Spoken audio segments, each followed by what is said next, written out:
Get a divorce now. Useless wife. While shopping, I received an email from my mother-in-law, and I widened my eyes in shock. It had been a year since I got married to my husband.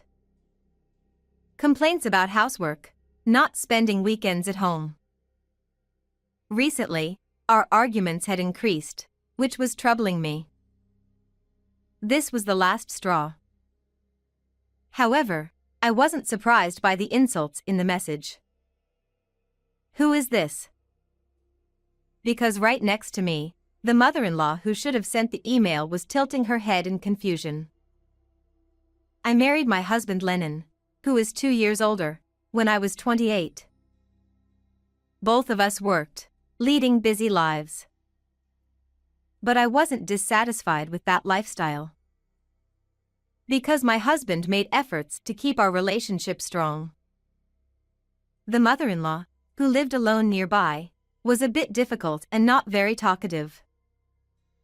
So, my husband didn't force us to meet often. Blair, you don't have to force yourself to get along with my mom. Everyone has their own comfortable distance with others. I felt loved by his consideration. However, after a certain point, our everyday life started to crumble. Has the quality of your cooking dropped again? What? I don't think so. Was it not tasty? The flavor is bland. And the house isn't cleaned properly, there's dust in front of the TV. Aren't you slacking off recently? One day, while eating dinner, Lennon sneered at me, and I bit my lip. Despite being kind when we were dating, a year after our marriage, he started treating me coldly. Although we shared household chores, I found myself doing everything. Yet, he constantly complained and sometimes ignored me. At first, I thought he was just in a bad mood, but as the days went by, I began to worry. Did I do something to Lennon? However, I couldn't think of any reason, no matter how much I pondered. When I subtly asked him, he would just say, "Nothing," and give a curt reply. Eventually, he seemed annoyed with my attempts to discuss things. He stopped staying home on weekends and actively avoided me. Why did it turn out like this? Even if I had done something wrong, without knowing the cause, I couldn't improve anything. Desperately, an idea came to my mind. Maybe I should talk to his mother this Sunday. Since we met through a dinner party, we unfortunately didn't have mutual friends. So, the only person who knew him better than I did was his mother. Although I hadn't told my husband, I was actually on good terms with his mother. Initially, I found her blunt manner off-putting, but that perception changed one day. About 6 months after our marriage, she visited our house for some reason and forgot her handkerchief. When I brought it to her, she noticed the keychain on my phone and widened her eyes slightly. Oh. That. Do you know this group? When I asked in surprise, she blushed and nodded shyly. It turned out she was a fan of the idol group I had loved and supported for years. I can't believe you like them too, Blair. But it's embarrassing, so please don't tell my son. Gone was the impression of a taciturn and cool person. She now looked embarrassed but smiling. I instantly became fond of my mother-in-law.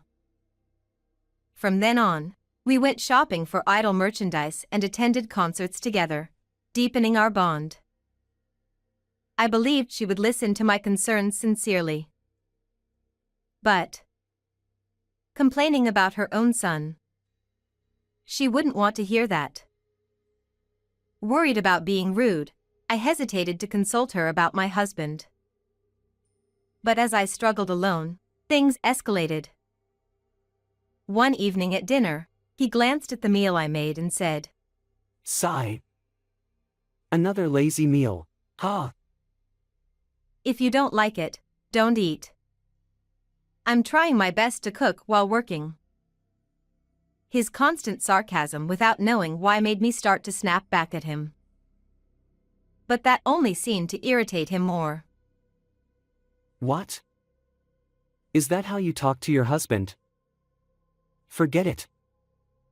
I can't eat this. He clicked his tongue and threw the untouched food into the sink. Then, leaving me stunned, he locked himself in his room.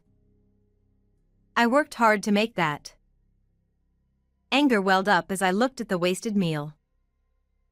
I wanted to avoid fighting every time we met. If we could laugh together like when we were newlyweds, nothing would make me happier.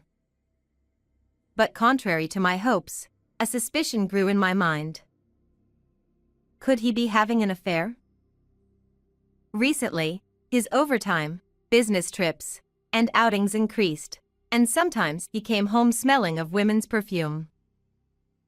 If there's another woman and he's serious about her. Trapped by my thoughts, I couldn't shake the bad feeling. Soon, my suspicion turned into certainty.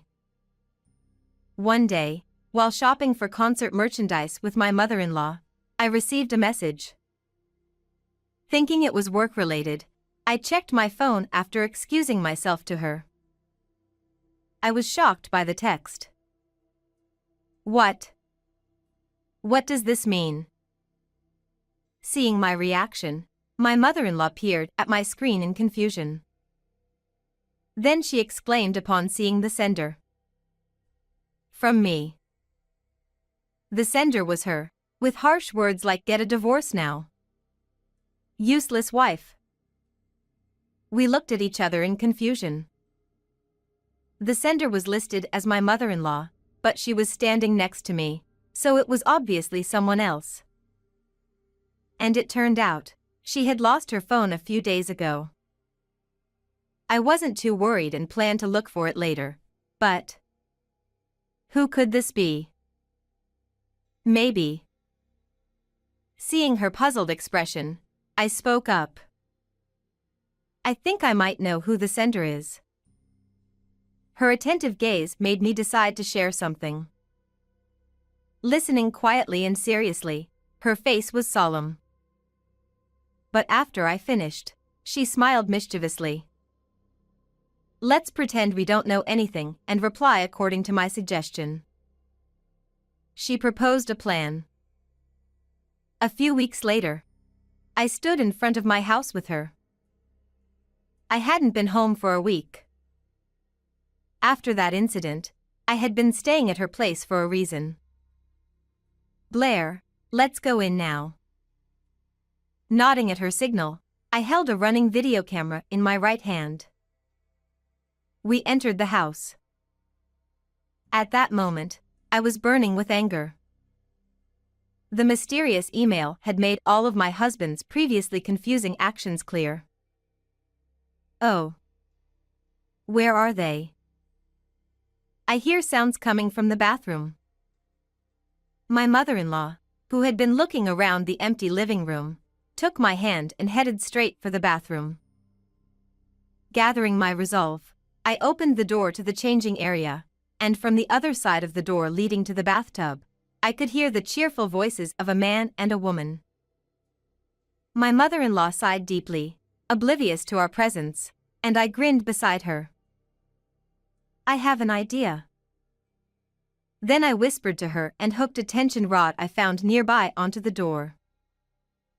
After confirming that the two inside couldn't get out, I set up the video camera and took a deep breath. You really were cheating on me, weren't you? Startled by my sudden shout, the voices inside immediately stopped. A shadow, which seemed to be my husband, approached the semi-transparent bathroom door. Wah. What? That voice is... Blair? What the hell is this?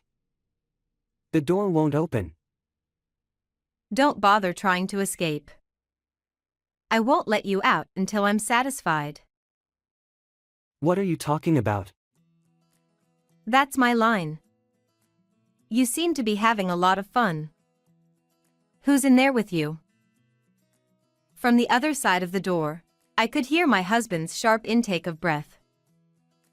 When I received that mysterious email, my mother-in-law had mentioned she lost her phone. Even if it was stolen, why would the thief send me an email advising me to get a divorce? Normally, they'd try to extort money. The only person who could steal my mother-in-law's phone and impersonate her to send such an email was my husband. Once I figured it out, I explained everything to my mother-in-law. Upon learning of her son's cruel behavior towards me, she was livid. Why don't you pretend to be fooled and send a message saying I'm leaving? Following her advice, I sent a message saying, I can't stand your son's treatment anymore, so I'm leaving. I'll mail the divorce papers later. Since then, I had been staying at her house, and we had been monitoring my husband's actions together. I was shocked. As soon as I stopped coming home, he started bringing a different woman home every day. I spoke coldly in front of the bathroom door. No, that's not it. Listen to me, Blair. Just open this door first. By the way, I took photos of everything, so I have solid evidence. Ignoring my husband, who was pounding on the door, I scoffed. His words had no credibility at this point. We had gathered enough evidence, which is why we decided to confront him together. After a while, he began to explain frantically. Blair, it's not what it looks like. This isn't cheating. She's someone from work. Really? You take baths with your colleagues? No. I heard from my mom that you were going to divorce me.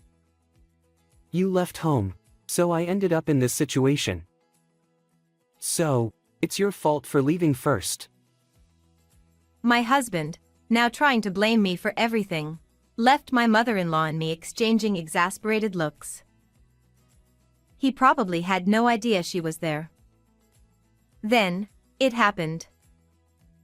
Why on earth would I send such an email? Suddenly, my mother-in-law flung the bathroom door open and stood imposingly in front of them. My husband and the woman he was with, both stark naked, looked shocked. What? Mom? Why are you here? And the camera? Don't look. Don't film us. They tried to hide, glancing nervously between my furious mother-in-law and my video camera. Naturally, we blocked their escape, causing them to stumble into the bathtub and fall in a ridiculous heap on the floor. Ha! It would have been better if you'd left the door closed. Laughing hysterically, my mother-in-law and I watched as they sat down on the bathroom floor, resigned. What the hell? I thought you two didn't get along. The reason he thought he could trick me with a fake email from my mother-in-law was because he assumed I hated her. After we finished laughing, she looked down at them sternly. You didn't know, but Blair and I are on good terms. Now, unless you tell us everything about your relationship, you two are staying put. The two, naked and clearly scared by her intimidation, started to explain. I was cheating. She's someone who transferred to our company. As I suspected, he fell for this woman and wanted to marry her after divorcing me. But not wanting to pay alimony, he tried to make me initiate the divorce by treating me coldly. When I didn't ask for a divorce quickly enough, he changed tactics, trying to drive a wedge between me and my mother-in-law. I stole the phone when we visited home. Then I sent you that email, Blair. Looking back and forth between my husband, who hung his head, and the woman, who looked equally uneasy, I sighed deeply. I had tried to repair our marriage despite his behavior, but seeing him like this, my affection was completely extinguished. I'll give you the divorce you want, but be ready for alimony. My husband and the woman turned pale at my words, not comprehending the situation. What? No way. I'll apologize, so please spare me the alimony. I beg you. Desperate to save his own skin, he knelt on the floor. The woman also pleaded with a pale face, "I'm sorry." However, their shallow apologies only fueled my anger. Oh. Seems like you haven't learned your lesson yet. Then stay there a bit longer. With that, I locked them in the bathroom again. My mother-in-law and I left them crying and screaming as we moved to the spacious living room to discuss the divorce. Eventually, I divorced my husband. With the solid evidence we had, I was able to claim $20,000 each from my husband and his affair partner. Their misfortune didn't end there. Rumors of our divorce spread through their company, and their affair became widely known. Unable to endure the judgmental stares, they both resigned. Losing their jobs caused financial instability, leading to frequent fights and eventually their breakup. Meanwhile, I continue to maintain a close relationship with my mother-in-law, who severed ties with her son. We even have plans to attend an idol group concert together this weekend. As hobby buddies, I look forward to a fun-filled life with her. How did you like this story? Please subscribe to my channel. See you in the next video.